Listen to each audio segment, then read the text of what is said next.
Ready? Yes, sir. Great. Well, good afternoon. I appreciate everyone coming out. We've received a lot of questions today from various media outlets regarding the impact of the changes that were made to the 3 city ordinances in the late night, early morning hours council meeting that we had. And I want to give you a briefing of where we're at today and what will take place over the next roughly 10 days as we prepare for the implementation of these changes. As has been well reported, all 3 ordinances were changed. That's both the solicitation, the camping, and the sit and lie ordinance. And as a result of these changes, we will be making operational changes at the police department. In regards to the aggressive solicitation ordinance itself, I'll talk about that one first. That has been changed now to an ordinance that covers aggressive confrontation. So the conduct that was made illegal in the original ordinance is similarly worded. However, now the part regarding this being attached to a solicitation, someone asking for something, has been removed, and the conduct now is merely being reflected as the aggressiveness of the interaction with the individual. There's specific language that you can see in the proposals that talks about repeatedly approaching the person, repeatedly trying to detain them and ask them for questions. So again, the changes to that ordinance focus on the conduct and not the purpose of the conduct.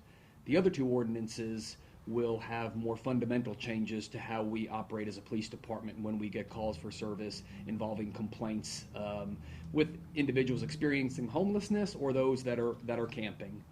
In particular, they have added requirements to the ordinances now that require the conduct to be either hazardous or dangerous.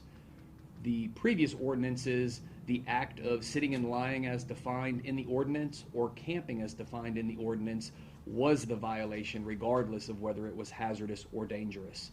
So adding these elements to the requirements of the ordinance will make changes in that officers, if they respond to a call for service involving these ordinances, or they come across this in their routine daily patrols, now we'll have to establish that the underlying conduct posed a hazard or a danger to someone before we can take any action.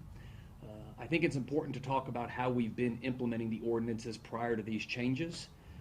It is noted with the data that we have pulled from both the downtown Austin, the community court, as well as the municipal court, that in the year 2018, there were just over 1,400 citations issued for all 3 violations across the entire year. So we were seeing less than 5 a day involving these 3 ordinances, and there were very, very few arrests. The citations were again just above 1,400. A lot of the work that was being done through voluntary compliance. We've worked with the Downtown Austin Alliance, and they've changed some of their ambassador programs downtown and have actually put funding into hiring Austin police officers on an overtime basis to walk the Downtown Austin Alliance district and to focus on some of the issues involving those experiencing homelessness. The data that we received from the DAA shows that for a 1-year period, officers made contact with over 8,000 individuals for one of these 3 various reasons, and in 98% of those instances, they got voluntary compliance from that person to either pick up their encampment and move, or if they were in violation of the sit and lie ordinance, to move along. So again, most of the work that was being done in this area was being done through voluntary compliance. So as we discussed last night, this will fundamentally change some of the options police officers will have available to them. If we receive a call, whether it be from a business owner or from a citizen, involving an individual that may be sitting and lying in public space, whether it be in front of a business or along a public thoroughfare, we will have to be able to prove that that conduct poses a hazard or a danger to someone. The mere act of sitting and lying in front of, say, a restaurant or a business, whether it be in the downtown area or elsewhere, no longer is that the violation. The violation would have to be proven that it was hazardous or dangerous to someone, or that it was blocking that thoroughfare. So as we also discussed, there may be opportunities now for individuals to erect a structure or a tent or some type of protection in spaces where before it would not have been allowed. some areas in Austin with very wide sidewalks, whether that be Congress Avenue, the Drag, the Entertainment District.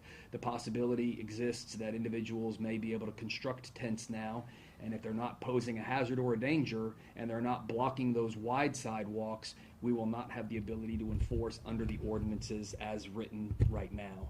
So these were issues we discussed last night at the council meeting and again early this morning when we talked about what the impact of these ordinances would be if enacted in the way that they were written. So what we've seen right now, again, is the way in which it passed. These ordinances will go into effect in 10 days. So what the Austin Police Department is doing right now is we're putting together a training bulletin for our officers so they are fully aware of the changes and how it will impact both their authority and our expectations. And we're looking at our policies as well to make sure we make the appropriate changes to reflect the direction that City Council has given us on these 3 areas. You all have sent some specific questions in ahead of this. And as I look at them, one of them involved the requirement of a warning. There is language in the ordinance that talks about that we will give a verbal warning and give a reasonable time to comply.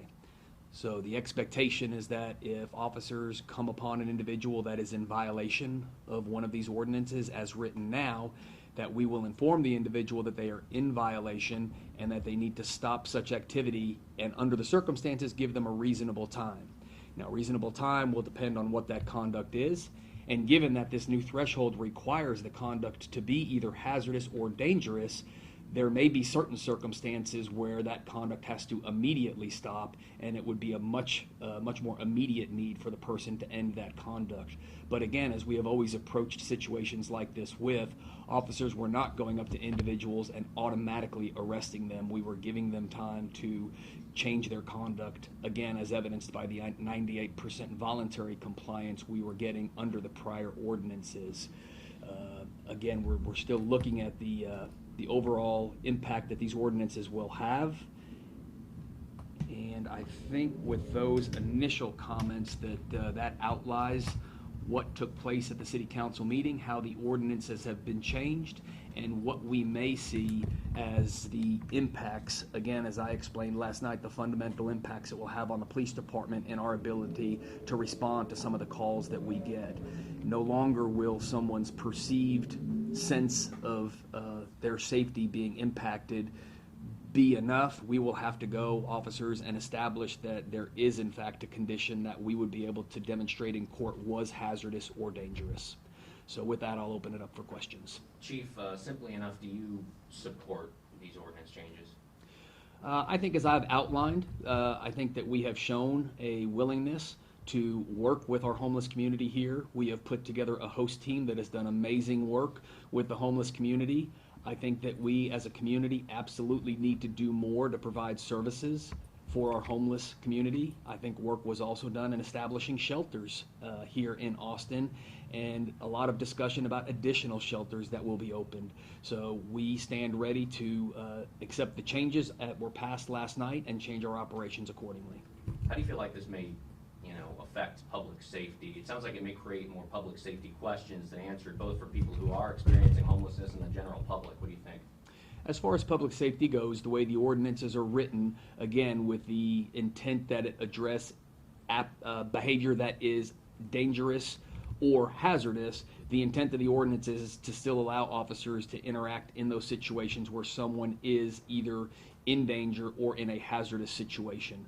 So again, we need time to implement these ordinances and to see what the overall impact will be. I think the impact will be more on persons' perceptions of their own safety and our inability now to act in cases where someone may have erected a structure on public space in front of a business or is sitting and lying in front of someone's business, but not necessarily hitting that threshold of being dangerous or aggressive. I was going to say, we hear so many comments at our station, people calling us saying, there are tents set up in an area that is disruptive, or a tent set up in an area that just may not make it look good, or they just may be unhappy with it. Is that where you're going to see your hands are tied? Yes, when it comes to camping, again, for us to take action under the ordinance, unless it is in an area where camping is prohibited, such as city parks, for us to take action, it would require that that person that's camping, the structure that they have put up, be deemed hazardous or dangerous. And again, as was discussed with City Council last night, there may be circumstances where homeless individuals establish a camp, set up a tent, something like that, in the green space out in the community. And if it is not on parkland, or if it is not on private property or land that's owned by, say, an HOA or something, but instead it is just city land that is non-park land, we may have limited opportunities if we cannot establish that that camp is dangerous or hazardous. Do you feel like because of that, that may create more potential public safety confrontations between people and people who are experiencing homelessness or who are in those tents? You know, I won't speculate whether it'll cause more. I know that the city has also put a focus on identifying areas where people will be allowed to camp, and the goal is to establish areas across the 10 council districts. And that would have been item 184 that went last night, and there was specific direction given to city management to look around the city and to identify possible locations. And that will be the discussion that will take place in August when council reconvenes and we look at what areas have been deemed potentially appropriate to set up as camping locations around the city. Since you bring that up, some council members and people that were speaking yesterday felt like those resources should have been identified before the ordinances were changed. What do you think? You know, again, that was a community discussion that took place last night, and our mayor and council are the policymakers for the city, and we stand ready to enact the policies that they voted in this morning. Do you feel like that this is really going to have that big of an impact? I mean, you were saying in so many of the instances, they're just given warnings. The homeless are just given warnings, and there's voluntary compliance. Do you feel like this was even that necessary?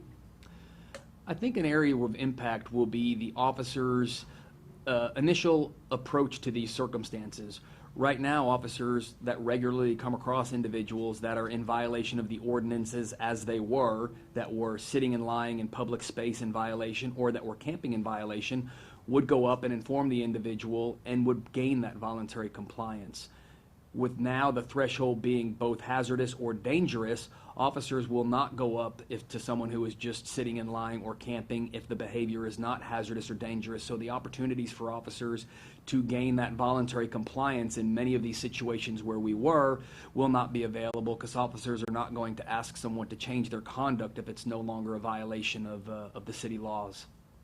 How will it affect your actual resources, your officers? I mean, it sounds like this, they'll have more discretion and it may put them in more difficult positions. Well, our officers on a routine basis have to interpret state law, city ordinance, case law.